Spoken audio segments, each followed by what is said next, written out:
everyone, and welcome back to another episode of High School Not So Much Musical. Sadly, this is our last episode in the three-part series with Miss Larson, who is an educator who taught science for many years and now continues to inspire and educate and motivate kids to become our future leaders. Thank you, and hope you like it.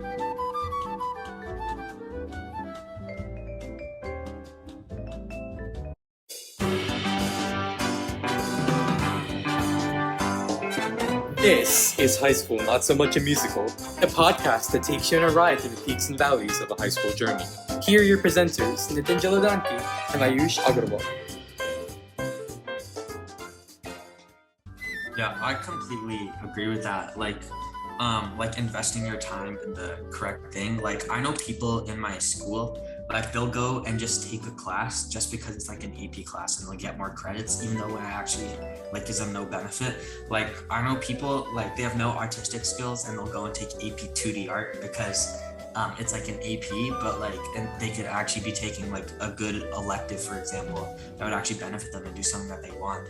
Like, I really like biology and like combining it with like engineering and technology, but I'm still taking AP economics this year because I know it's still going to benefit me in some way in the future, because I believe that business will be really important in the future.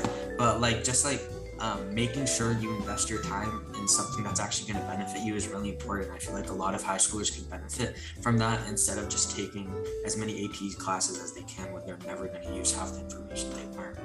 Right. And you know, Rishi, I'm hearing you like, oh, I'm taking economics. Let me tell you, if you pursue biology and engineering and things like that, you having business skills, this is what you're going to know. You're going to know your value.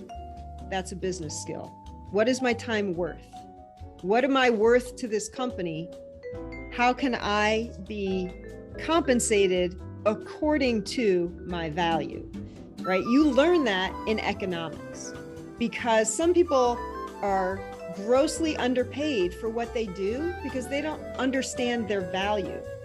You know, maybe their boss gets paid $600 an hour to do something, and they're doing all the prep work, all the setup, everything that makes their $600 an hour possible, right? And they're getting paid $20 an hour.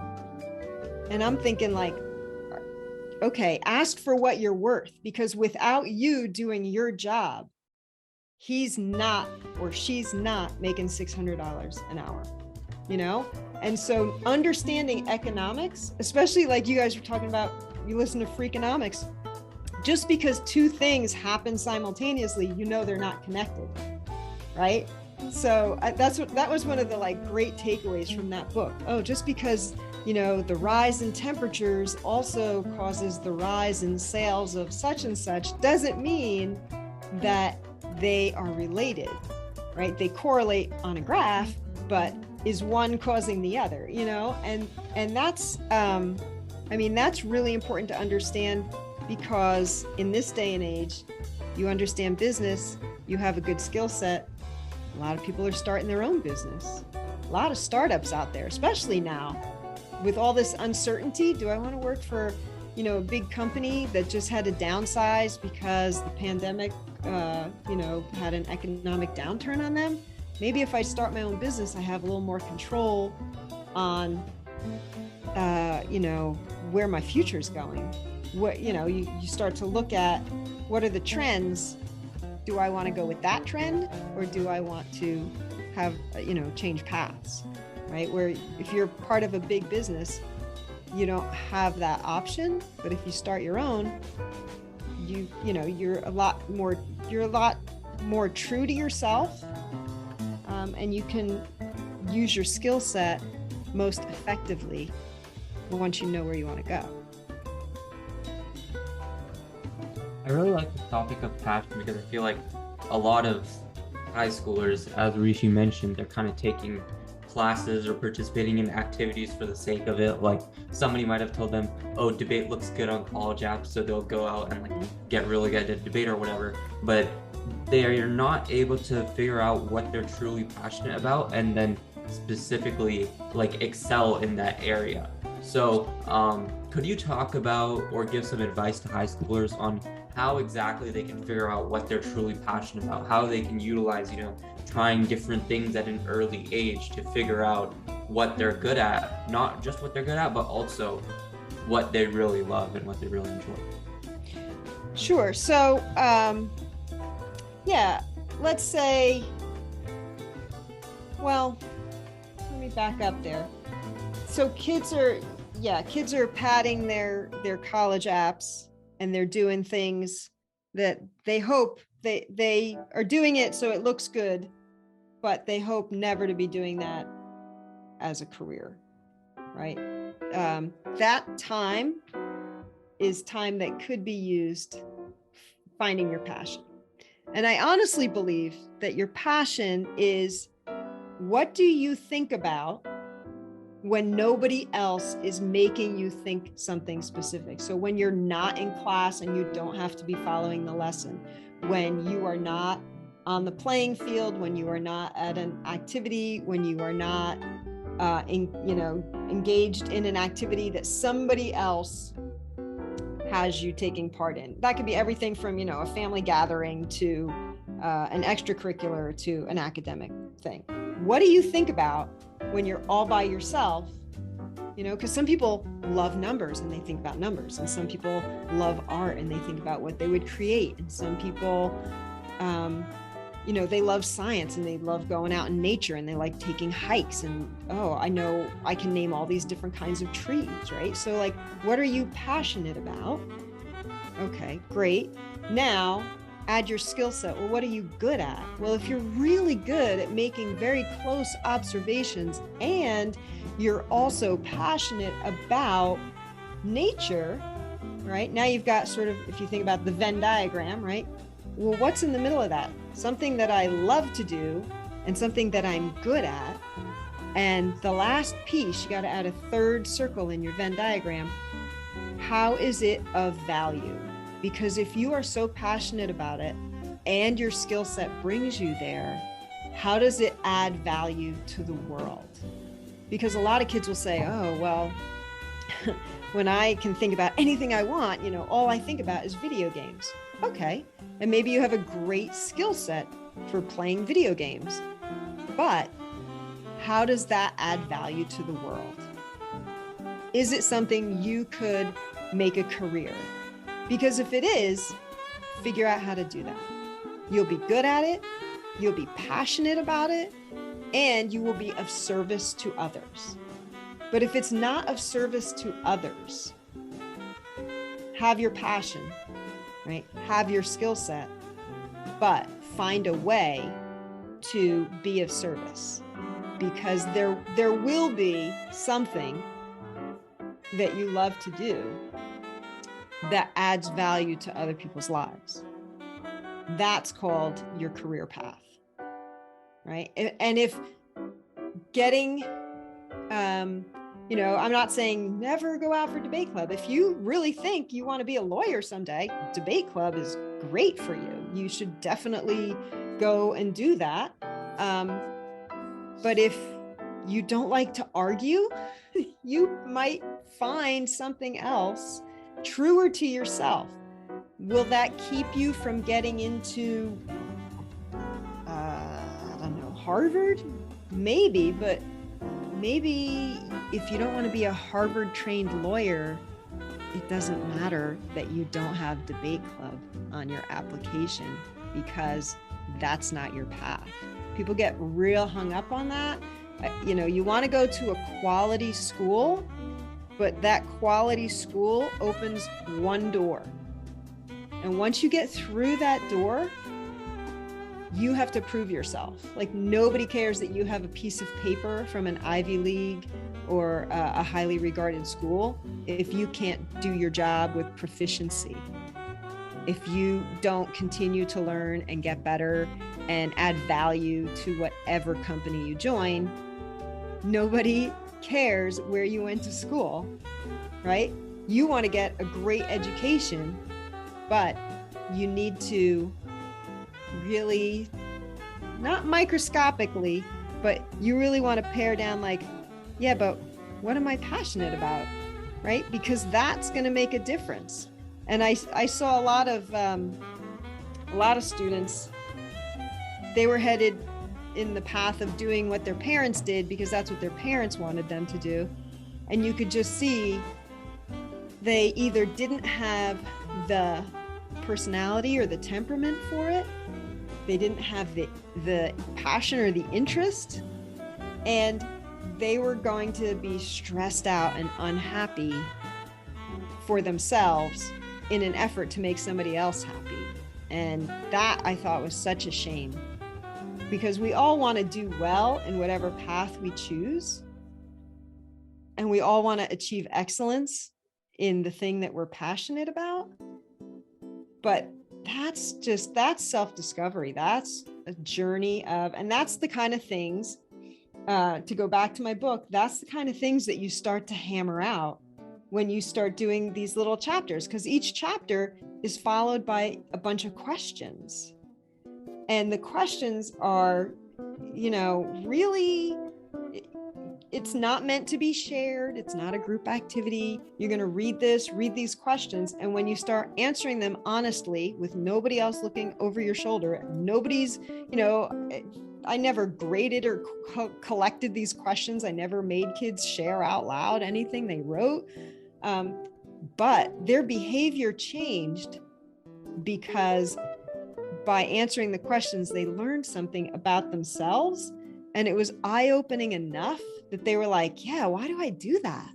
I don't know why I do that. I should stop doing that. And so I think values the piece. And a lot of kids don't, they worry about, yeah, I definitely want you all to follow your passion. I definitely do. But you also, if you're going to be doing that, if you're throwing your whole heart, soul, energy, time investment, if you're doing all of that, how do you serve others while you're doing it? That's what the world needs from you, right? That's what you need from you. That's the fulfilling path versus, oh, I'm taking this because it looks good on an application. Yeah, this is sort of about what you just talked about at the end. Like, obviously, I know what I want to do. I want to do like some sort of intersection between biology and engineering. But then what I'm also passionate about, and the question you asked was what do you think about when someone's not forcing you to be thinking about something else? And for me, that's music. I really like playing guitar, and I've found a way to sort of express that and also be of service to other people. And that I started a band with some of my friends, right? And I'm the guitarist in there, and then we perform a lot. We go out busking, we perform at restaurants sometimes, right? And we're bringing people happiness. And probably the most important one that we did is that we went to school and we played in front of a group of young children that had ASD or autism, and music brings a lot of children with autism a lot of joy. So it was really nice to be helping them out, because they were so happy when we were playing music for them. So I obviously have what I want to do in the future, but I also have something I'm passionate about, and be able to find a way to bring that happiness to other people. All right. You know what? I love that story. And I'll tell you what, this is something a lot of people don't know. Music and science are on the same side of the brain. People think those are on the two different hemispheres of the brain, and they're not. They're on the same side of the brain, because they both are about solving problems, creating, right? And I'm hearing you, I love biology, and I love this technology piece, and I love music.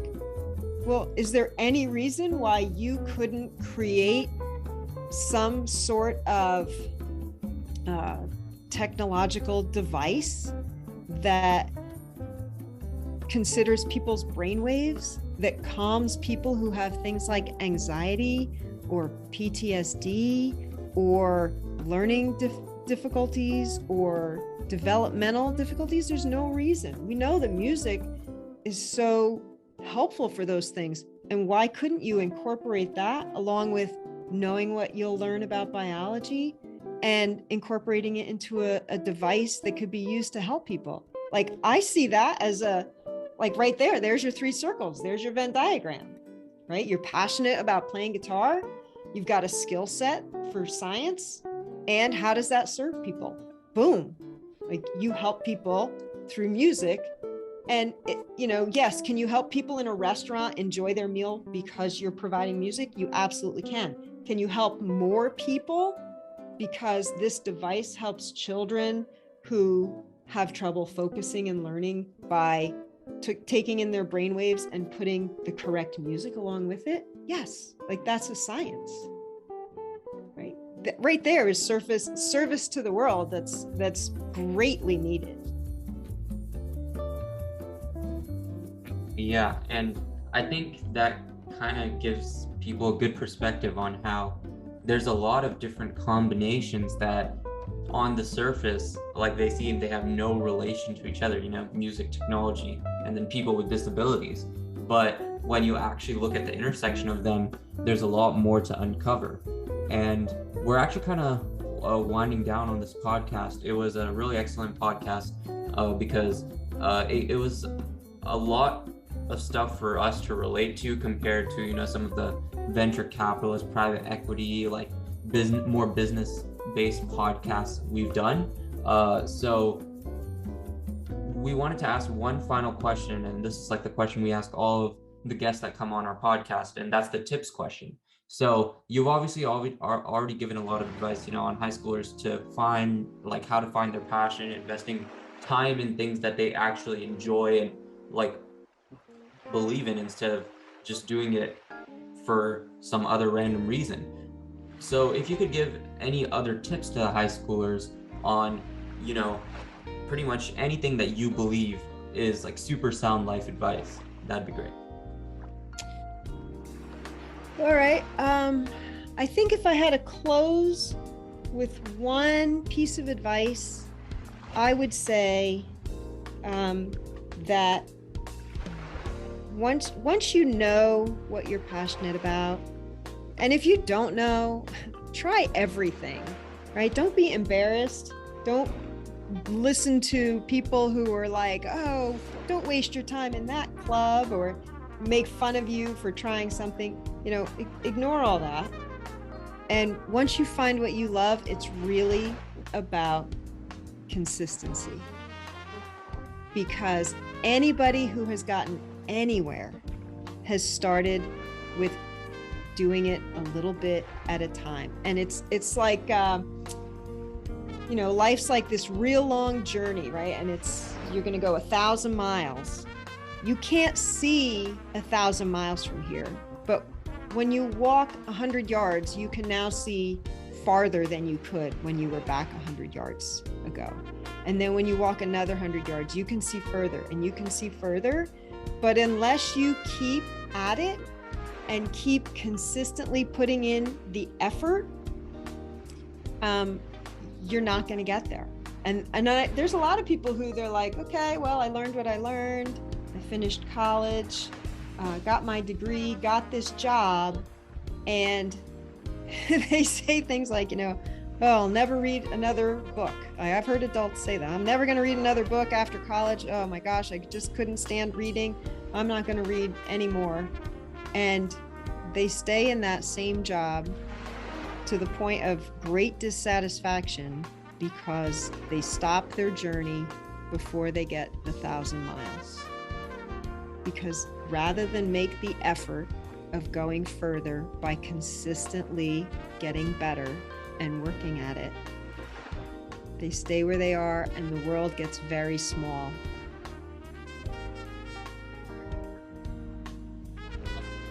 That was some really sound advice. So thank you, Ms. Larson, for coming on the podcast. As I mentioned, it was super engaging as we could relate to a lot of the topics regarding education.